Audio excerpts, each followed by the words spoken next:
we have a position vector of a particle which is given as 4 by 3 t cube minus 2t। ये एक function दे दिया और यहाँ लगा दिया i cap plus T square J cap. ये position vector है किसी पार्टिकल का। We have to find its velocity and acceleration at time t is equal to 2 seconds. अब ये वाला बच्चे x कोऑर्डिनेट हो गया पार्टिकल का और ये वाला y कोऑर्डिनेट हो गया। ये कार्टेशियन सिस्टम का क्वेश्चन है, कार्टेशियन कोऑर्डिनेट सिस्टम का क्वेश्चन है। मुझे कैसे पता कार्टेशियन है? क्योंकि यहाँ पर i कैप और j कैप लगे हुए हैं जो कार्टेशियन के यूनिट वेक्टर्स होते हैं। अगर r कैप और थीटा कैप होते तो प्लेन पोलर कोऑर्डिनेट का क्वेश्चन होता, लेकिन यहाँ i कैप j कैप लगे हुए हैं तो कार्टेशियन सिस्टम में पूछा गया है। अब यहाँ पर जब आपने वेलोसिटी फाइंड करनी है कार्टेशियन सिस्टम में, तो वेलोसिटी का फॉर्मूला होता है simply x dot i cap plus y dot j cap. Simply हमने इनको डिफरेंशिएट ही करना है। तो x डॉट मतलब इसके डिफरेंशिएशन वो आ जाएगी 4 by 3 कांस्टेंट है, इसकी डिफरेंशिएशन करनी है अभी। तो 3 आगे आ जाता है और t की पावर 2 हो जाएगी, 3 माइनस 1 माइनस 2t का डेरिवेटिव 2 हो जाएगा और उसके साथ लग जाएगा i कैप। तो ये 3 से 3 कैंसिल हो जाएगा, ये टर्म कंप्लीट हो गई। y डॉट सॉल्व करना है तो इसका डेरिवेटिव 2t हो जाएगा और उसके साथ आ जाएगा j कैप। अब इसको सॉल्व करेंगे तो ये बन गया 4t square minus 2 i cap plus 2t j cap. Now you have to find the velocity at t is equal to 2 seconds. तो उसके लिए हम यहाँ t की वैल्यू 2 पुट करेंगे, time put t is equal to 2 seconds. ऐसे ही हम करते हैं ना। ये वाली वेलोसिटी इंस्टेंटेनियस है, जिसमें t आता है ना बच्चे, वो इंस्टेंटेनियस वेलोसिटी होती है। मतलब किसी भी टाइम t पर जो वेलोसिटी होगी पार्टिकल की 1 सेकंड पे कितनी होगी, 2 पे, 3 पे, 4 पे, आप जस्ट वैल्यू पुट करो और आपको उस टाइम की वेलोसिटी पता चलेगी। लेकिन अगर आप किसी पर्टिकुलर टाइम पर फाइंड करना चाहते हो तो t की वैल्यू पुट करनी पड़ेगी, वो कर देते हैं। तो वेलोसिटी एट 2 सेकेंड्स ये बन गया 4, 2 का स्क्वायर भी 4 हो गया, minus 2 i cap plus 2t, t मतलब 2 पुट करना है j कैप। इसको सॉल्व करेंगे 16 minus 2 14 i cap plus 4 j cap. तो this is the velocity vector. अगर स्पीड पूछी जाती तो मतलब वेलोसिटी का मैग्नीट्यूड होता है स्पीड। 14 का स्क्वायर प्लस 4 का स्क्वायर, जो भी हमारे पास यहाँ से आता मीटर पर सेकेंड। यहाँ पर भी मीटर पर सेकेंड लिखना इंपॉर्टेंट है, यहाँ मीटर लिखना इंपॉर्टेंट है। यूनिट्स पक्का लिखने हैं क्योंकि हम फिजिक्स कर रहे हैं अभी, मैथ्स में यूनिट्स नहीं लिखते। तो ये हमारे पास आ गई वेलोसिटी। सेकंड पार्ट हमने एक्सेलरेशन फाइंड करना है। तो acceleration is dv by dt, derivative of velocity. और इसको हम ऐसे लिखते थे x double dot i cap plus y double dot j cap. मतलब ये जो आपने x डॉट y डॉट निकाला यही तो है x डॉट, और ये है हमारे पास y डॉट। इनको हम यहाँ पे पुट करेंगे। Now it's derivative 4t square minus 2 का डेरिवेटिव यहाँ आ जाएगा। देखो कितना आएगा, 4 कांस्टेंट ऐसे ही लिख दिया, t स्क्वायर का डेरिवेटिव 2 आगे आ गया तो 2t बन गया, और माइनस 2 का डेरिवेटिव 0, क्योंकि माइनस 2 तो कांस्टेंट है तो माइनस 2 का डेरिवेटिव 0, इसलिए i कैप प्लस इसमें भी डिफरेंशिएशन करनी पड़ेगी 2t की, तो 2t की डिफरेंशिएशन 2 j कैप। ये एक्सेलरेशन आ गया, बट हमें भी फाइंड, ये बन गया 8t i cap plus 2 j cap. हमें फाइंड करना है at 2 seconds. At 2 seconds when we substitute acceleration is 2 put किया यहाँ पे 16 i cap plus 2 j cap metre per second square. इसका unit metre per second square है तो यहाँ पे मीटर पर सेकेंड स्क्वायर आएगा। ठीक है, तो इस तरह के क्वेश्चंस हैं जिसमें हमें वेलोसिटी और एक्सेलरेशन फाइंड करना है। आपको यहाँ से पहचान होनी चाहिए कि ये जो पोजीशन वेक्टर दिया गया है ये कौन सी टर्म्स में दिया गया है। क्या ये हमें r कैप थीटा कैप वाले कोऑर्डिनेट्स में दिया गया है या इसमें दिया गया। अगर यह r कैप थीटा कैप वाले कोऑर्डिनेट्स में होता तो डिफरेंट तरीके से करते हैं।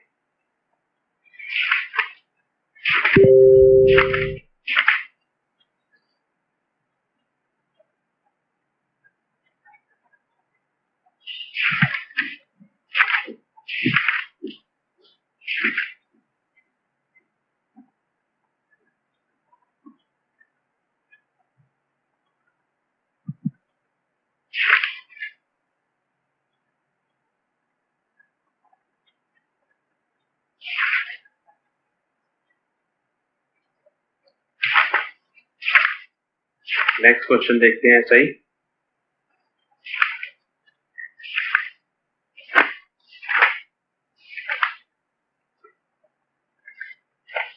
ये क्वेश्चन आपके लिए होमवर्क है, ये आपने ट्राई करना है। मैं इसका आंसर और क्वेश्चन लिखूंगा। कह रहा है the motion of A particle is given by 3 coordinates. Motion of a particle is given by 3 coordinates. X is 4 sin 2t. Y coordinate जो है that is 4 cos 2t. और जो Z coordinate है that is 6t. तो ये particle के तीनों coordinates हैं। एक्स वाई जेड दिया गया है, मतलब कार्टेशियन है। ठीक है जी। अब हमें क्या फाइंड करना है? Again we have to find the velocity vector and acceleration vector. तो मैंने आपको बता दिया, वेलोसिटी वेक्टर के लिए इन सबको एक बार डिफरेंशिएट करके आपने इस तरह से लिखना है। ये वेलोसिटी वेक्टर का फॉर्मूला है। और एक्सेलरेशन के लिए आपने इन सबको 2 बार डिफरेंशिएट करना है और इस फॉर्म में लिखना है, डबल डॉट के कैप। ठीक है। और इसके जो आंसर्स आएंगे, जब आप इनका मैग्नीट्यूड फाइंड करोगे, सारा सॉल्व करके बाद में आपको मैग्नीट्यूड्स फाइंड करने हैं, तो वेलोसिटी का जो मैग्नीट्यूड आएगा दैट विल बी 10 यूनिट्स मतलब मीटर पर सेकंड में आ जाएगी। और एक्सेलरेशन का जो मैग्नीट्यूड आएगा that will be 16 units. This question you have to try और इसका सोल्यूशन आपने मुझे सेंड करना है। नेक्स्ट चलते हैं। डिफरेंशिएशन आनी चाहिए बस, simple.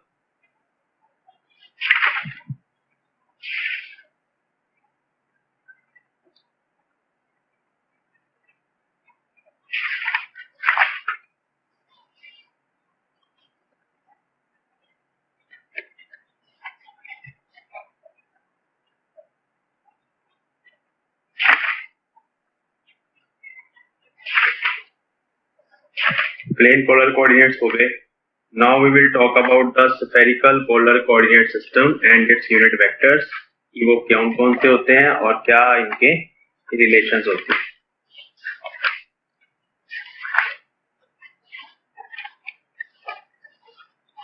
So next topic is spherical polar coordinate system। तो ये 3D में होते हैं, 2D में नहीं होते। These are in 3-dimensional space। 3-dimensional space में अगर हम किसी पार्टिकल की पोजीशन को on the surface of sphere locate करना चाहते हैं तो हम स्फेरिकल पोलर कोऑर्डिनेट्स यूज करते हैं। Let us write they are used to locate a particle और point on the surface of a sphere. Surface of a sphere. तो जो 3 कोऑर्डिनेट्स हमें चाहिए होते हैं वो ये होते हैं। इनको हम आर थीटा तो प्लेन पोलर से ही आए हैं, एक और कोऑर्डिनेट आ जाएगा फाई, इन तीनों से डिनोट करेंगे। अभी हम आर थीटा फाई के बारे में बात करने वाले हैं। तो पहले हम डायग्राम बनाएंगे, फिर देखेंगे कि कैसे बनते हैं। ध्यान से देखना बस आप।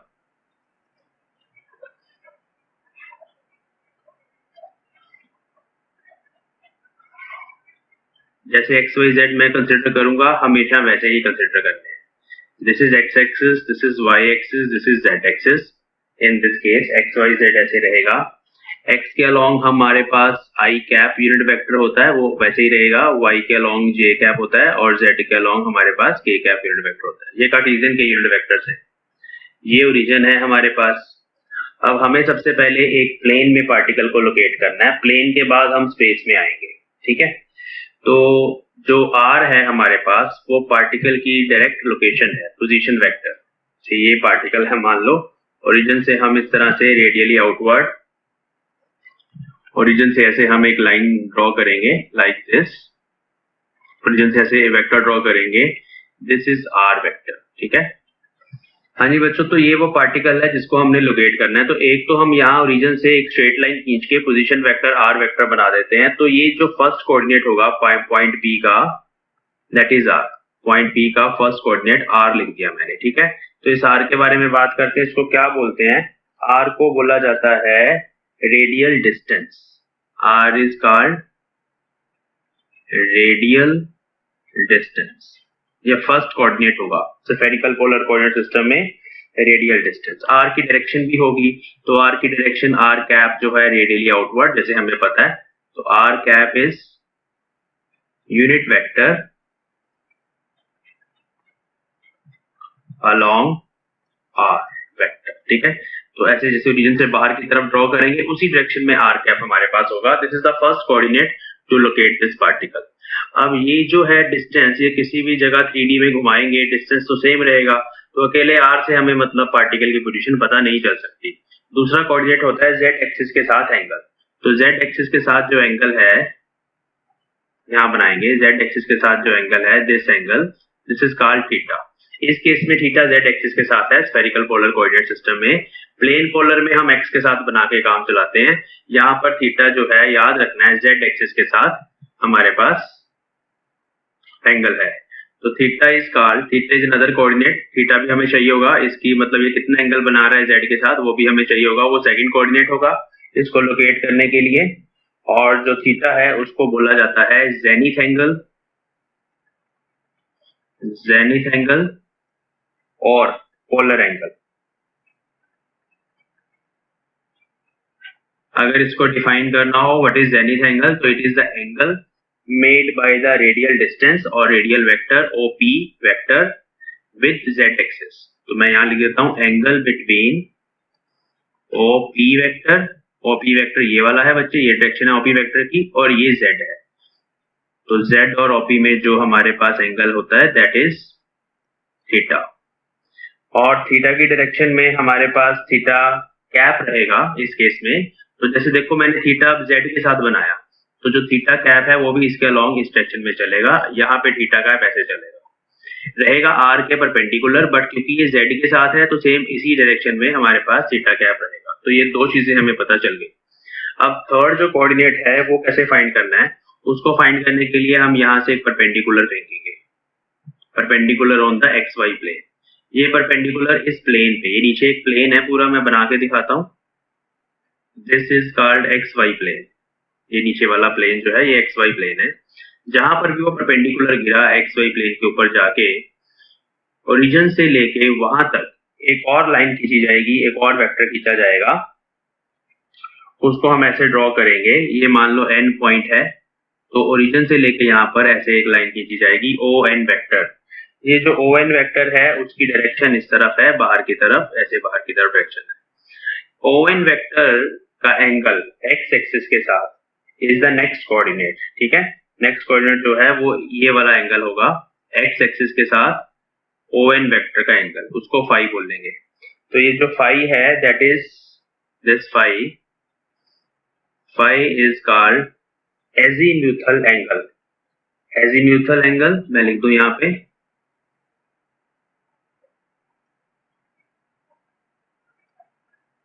एजीम्यूथल एंगल, और इसका दूसरा नाम है लॉन्गिट्यूडनल एंगल, लॉन्गिट्यूडनल एंगल। तो ये तीन कोऑर्डिनेट्स जो होंगे ये हमें पार्टिकल की पोजीशन बताएंगे। अब क्योंकि फाई कैप ऐसे बन रहा है, फाई एंगल जो है ना एक्स एक्सिस के साथ ON का एंगल है बच्चे, तो इसकी डायरेक्शन ऐसे पीछे की तरफ रहेगी। तो इसकी डायरेक्शन को अगर हमें रिप्रेजेंट करना है, यहाँ पर बताना है, तो हम कैसे ड्रॉ करते हैं, ऐसे अंदर की तरफ है ये, आर ऐसे बाहर है, this is your R cap, this is theta cap, और उसकी डायरेक्शन हम ऐसे बना सकते हैं, ऐसे अंदर की तरफ है। आप ऐसे इमेजिन करो पूरा सर्कल बना सकते हो, इस वेक्टर को यहाँ पर हम पूरे सर्कल में घुमा सकते हैं, तो इस तरह से फाई चेंज होता जाएगा। तो फाई की डायरेक्शन ये बनाएंगे फाई कैप। तो यहाँ पर तीन यूनिट वेक्टर्स हो गए, एक हमारे पास थीटा कैप हो गया, और एक हमारे पास फाई कैप हो गया, और एक आर कैप हो गया। तो let us write R cap, theta cap, phi cap are unit vectors. ठीक है, ये यूनिट वेक्टर्स हो गए। What is the definition of azimuthal angle, इसकी डेफिनेशन भी हम लिखेंगे, it is the angle between projection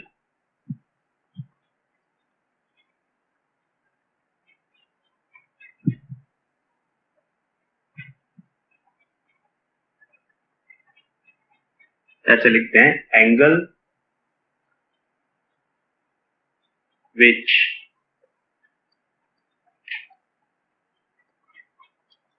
the projection ON projection बोलते हैं बच्चे, ये जो O है और ये N है, this is projection of this R vector, projection of OP vector is making with x-axis. So this is the definition of phi azimuthal angle or longitudinal angle. किस किस में एंगल है ये? This is called, मैं यहाँ पर भी लिख देता हूँ, this ON is called projection. Projection of OP vector, OP vector की प्रोजेक्शन हमने ड्रॉ करी XY प्लेन में, उस प्रोजेक्शन का एंगल x एक्सिस के साथ इज फाई. ठीक है, देखो प्रोजेक्शन क्या होती है ये भी समझ लो, थोड़ा और क्लियर हो जाएगा. मान लो ये हमारे पास सिंपल XY प्लेन है और यहाँ पर एक वेक्टर है लाइक दिस A वेक्टर. अब इसकी प्रोजेक्शन का मतलब है आपने यहाँ से परपेंडिकुलर फेंका तो ये जो है ये बन गई A की प्रोजेक्शन ऑन x एक्सिस, जिसको आप A cos थीटा बोलते हो ना, अगर ये थीटा है तो this is A cos theta. This is called, इसका टेक्निकल नेम है डराने के लिए बच्चों को, projection of A vector on x axis. उसी तरह से मैंने यहाँ से ऐसे परपेंडिकुलर फेंका था ON, और ON परपेंडिकुलर फेंका था PN, और ON उसकी प्रोजेक्शन बन गई जहां पे वो जाके गिरा. अगर मैं y एक्सिस से परपेंडिकुलर फेंक दूं तो ये साइड जो हो जाएगी that is A sin theta. ये तुम्हें पता है, वेक्टर को रिजॉल्व करना आता है. इस चीज को बोलते हैं projection of A vector on y axis. ठीक है बच्चों, तो ये प्रोजेक्शन होती है. तो these are the three vectors, three coordinates that we have defined. Let us write about r cap, theta cap and phi cap.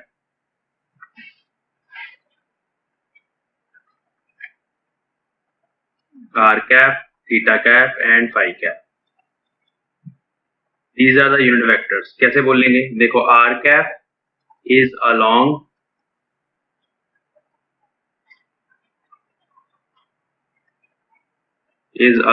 the direction of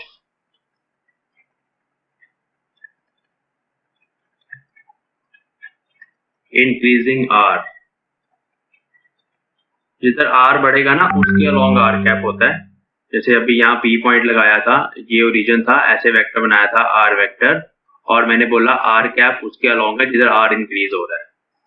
theta cap is along the direction of increasing theta, and phi cap is unit vector is along the direction of increasing phi. वो भी बना के दिखाता हूँ दोबारा से. ये हमारे पास ये Z एक्सिस था, तो दिस इज एंगल थीटा, तो इसके अलोंग ऐसे इंक्रीज करेगा थीटा कैप. और इधर हमारे पास दो एक्सिस और थे, तो यहाँ पर ऐसे हमने बनाया था, ऐसे फाई इंक्रीज हो रहा था, तो उसी डायरेक्शन में हम उसको बनाना चाहते थे, तो हमने ऐसे बना दिया phi.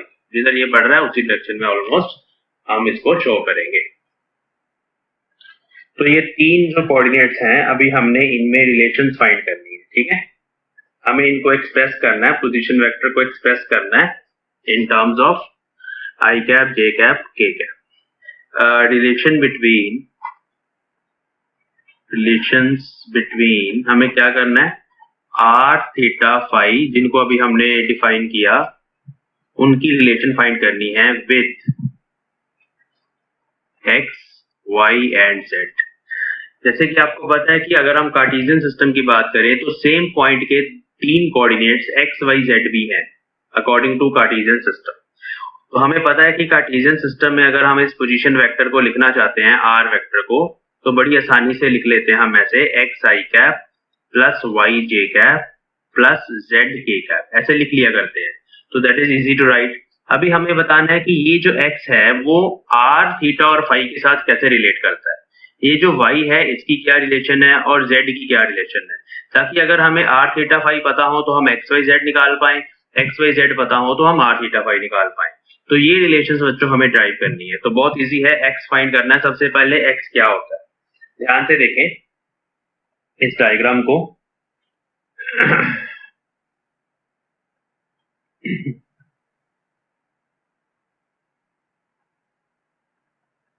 This point is O,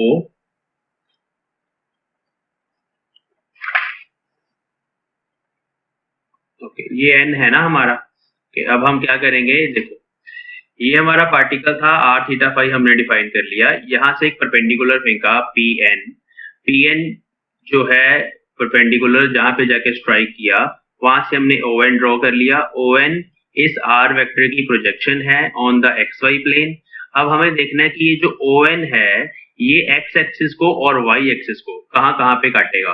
कैसे, ON से n से एक और परपेंडिकुलर ड्रॉ करेंगे इस सेक्शन में, ठीक है। तो ये एक्स एक्सिस पे परपेंडिकुलर है बच्चों, देखने में नहीं लग रहा perpendicular, but x axis screen से बाहर की तरफ होता है ना, तो ये परपेंडिकुलर है एन ए, ठीक है। यहाँ हम ए पॉइंट ले लेते हैं और ऐसे ही यहाँ से एक परपेंडिकुलर वाई एक्सिस पे फेंकेंगे, तो जहां पर भी वो वाई एक्सिस को जाके कट करेगा वहां पे ऐसे परपेंडिकुलर है, इसको हम पॉइंट बी ले लेते हैं। अब बच्चों एक्स कोऑर्डिनेट क्या हुआ, एक्स कोऑर्डिनेट हुआ ओरिजिन से लेके ए तक की दूरी, उसको मैं यहाँ बना के दिखाता हूँ आपको।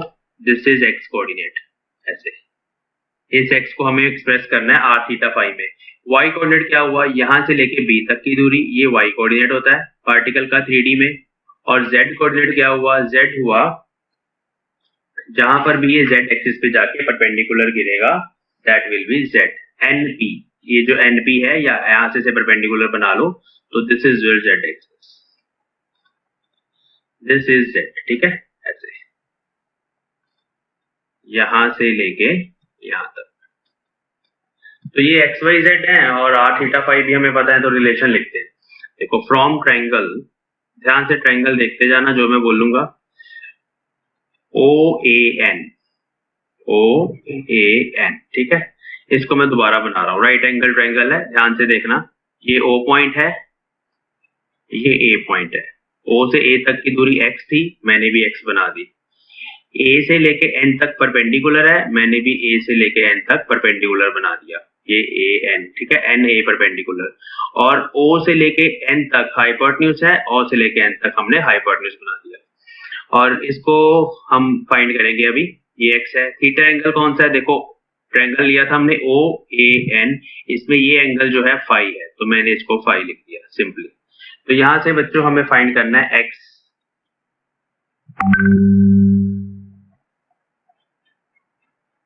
एक्स इज इक्वल टू, ये ऐसे लिखते हैं,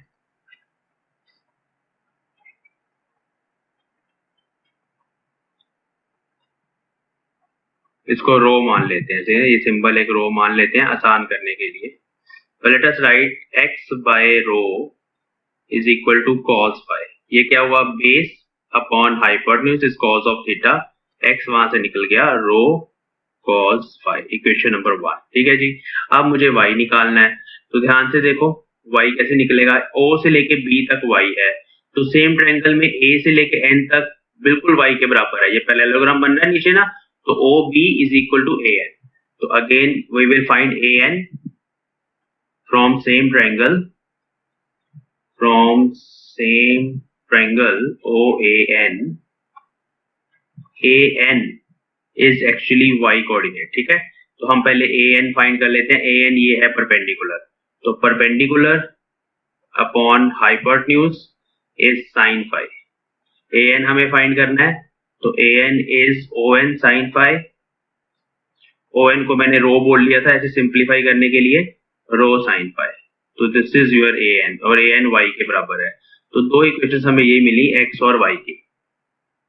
ओके, अब रो को फाइंड करेंगे। रो को कैसे फाइंड करेंगे, ये है हमारे पास रो, इसको हम इस ट्रायंगल से अभी फाइंड करने वाले हैं, ध्यान से देखना। फ्रॉम ट्रायंगल ONP, ये भी राइट एंगल ट्रायंगल है, ONP मैं दोबारा बना के दिखाता हूँ।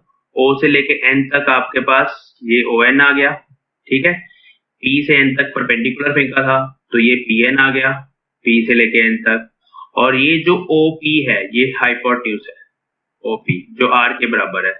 ON हमारे पास रो के बराबर है, और NP जो है NP, ये रहा NP, ये Z के बराबर है, ठीक है। अब इस ट्रायंगल में से हम सब कुछ फाइंड करेंगे। ये वाला एंगल कितना होगा, OP का एंगल देखेंगे, OP का एंगल Z एक्सिस के साथ हमारे पास थीटा है,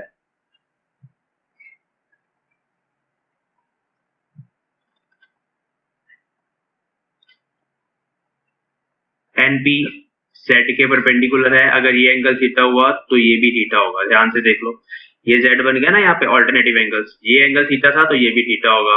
मतलब ये कौन सा बन रहा है, OPN, OPN, this is your theta. तो इस तरह से ना वहां से हमने ये ट्रायंगल अलग से निकाल लेना, फिर गलती होने के चांसेस नहीं रहेंगे। तो बहुत आसान हो गया। अब मुझे फाइंड करना है z की वैल्यू। z बेस है यहाँ पे, ये एंगल थीटा है ना, तो z बेस है, तो z upon r is cos of theta. तो यहाँ से z आ गया r cos थीटा। ऐसे ही हमें ये ON भी एक्सप्रेस करना है in terms of r and theta. तो ये परपेंडिकुलर, अभी रो इज परपेंडिकुलर, कैपिटल P लिख देता हूं यहाँ मैं। तो अगेन अगर हमें ON बाय OP लिखना हो परपेंडिकुलर बाय हाइपोटेन्यूज, तो वो बनेगा साइन ऑफ थीटा। तो परपेंडिकुलर ON जो है दैट इज रो, और OP जो है that is r sine theta के बराबर है। देयरफॉर यहां से हमारे पास आ गया रो इज इक्वल टू, यही लिख देता हूं, आ गया rho is equal to r sine theta. तो ये दोनों चीजें अब हमारे काम की हैं। ZR cos थीटा हमें मिल गया और रो r साइन थीटा मिल गया, जो हमने यहाँ पुट करना है। इसको हम पुट करेंगे 1 और 2 में। देयरफॉर x विल बिकम, देखो रो की जगह हमने पुट कर देना r sine theta, r sine theta cos phi, ये x आ गया। y इज इक्वल टू, यहाँ पर भी रो है, फिर से r साइन थीटा पुट करना है, r sine theta sine phi, और z तो सिंपली r cos थीटा है। तो these are the three relations. अगर आपको r थीटा फाई दिए जाएंगे, यहाँ पे वैल्यूज पुट करो r की, थीटा की और फाई की, और आपको मिल जाएगा x, y और z। कार्टेशियन में आप चले जाओगे, ठीक है। और इसका उल्टा कैसे करना है, अगर हमें यहाँ से वापस r थीटा फाई में जाना है तो वो भी हम कर सकते हैं, वो नेक्स्ट लेक्चर में डिस्कस करेंगे, अभी नहीं करेंगे। तीनों हमें मिल गए, तो अब पोजीशन वेक्टर लिख के दिखा दूं जस्ट आपको। पोजीशन वेक्टर बन गया जी r vector x I cap. x की जगह हमारे पास अभी आ गया r sine theta cos phi I cap plus r sine theta sine phi J cap plus r cos theta K cap. इस एक्सप्रेशन में रो नहीं आ सकता, क्योंकि रो तो हमने इंट्रोड्यूस किया था, जस्ट चीजों को आसानी से लिखने के लिए मैंने मान लिया था कि ये लेंथ आप रो ले लो, लेकिन रो कोई कोऑर्डिनेट नहीं है। कोऑर्डिनेट कौन कौन से हैं, r थीटा और फाई। तो ये जो लास्ट वाले x y z हमने लिखे हैं, या ये जो r वेक्टर हमने लिखा है ये वाला, इसमें सिर्फ r थीटा और फाई आएंगे और हमें ये r वेक्टर मिल जाएगा, ठीक है। ये पोजीशन वेक्टर हो गया, पोजीशन वेक्टर इन स्फेरिकल पोलर कोऑर्डिनेट्स। अब वैसे ही काम चलेगा सारा आगे, क्या क्या करना आने वाले लेक्चर्स में।